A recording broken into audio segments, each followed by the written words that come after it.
ঘুরে ফের আমার কাছে আমি কোথা সেইটা নিয়ে আপনারা কেটে কেটে উল্টো পাল্টা দেখাবে। আইএসএফ 294টা 290টা ঢুকেছে।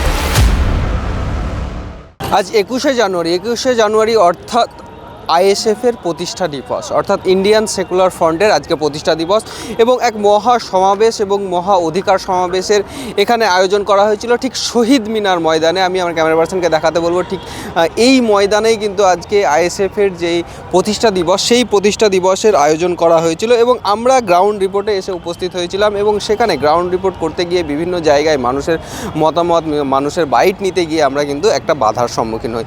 হঠাৎ একজন ভাই এসে বলে যে না না না কথা বলা যাবে না, কথা বলা যাবে না, এইরকম কিন্তু একটা বাধার সম্মুখীন আমরা ইতিমধ্যে হয়েছি। সেই চিত্রও কিন্তু আপনাদের সামনে তুলে ধরছি। কোথা থেকে আসছেন? ডায়মন্ড হারবার।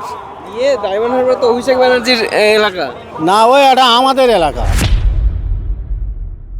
আপনাদের এলাকা? হ্যাঁ, আমাদের আপনাদের এলাকা। সাংসদ তো অভিষেক ব্যানার্জি। ও কে সংসদ জানি না, আমাদের ভাইজান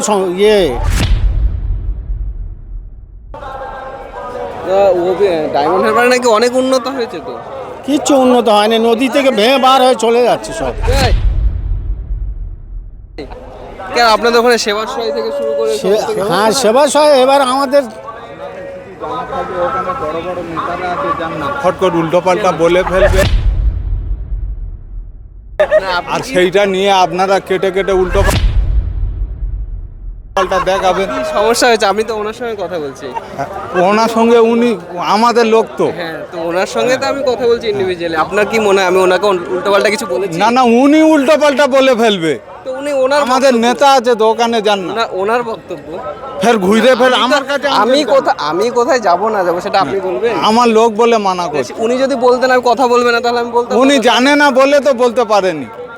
কি উনি জানেন না তো তাহলে কথা বলছেন? না না না না, বড় বড় নেতারা আছে, ওখানে যান। ঠিক এইভাবেই কিন্তু বাধা দেওয়া হলো। আমরা তার সঙ্গে কথা বলছিলাম না, আমরা অন্য একজন ব্যক্তির সঙ্গে কথা বলছিলাম, কিন্তু তিনি মধ্যেখানে এসে বলছেন যে না কথা বলা যাবে না। এই রকম একটা বাধার কিন্তু সম্মুখীন আমরা হলাম ঠিক এই আইএসএফের যেই সমাবেশ, সেই সমাবেশে গ্রাউন্ড রিপোর্ট করতে এসে।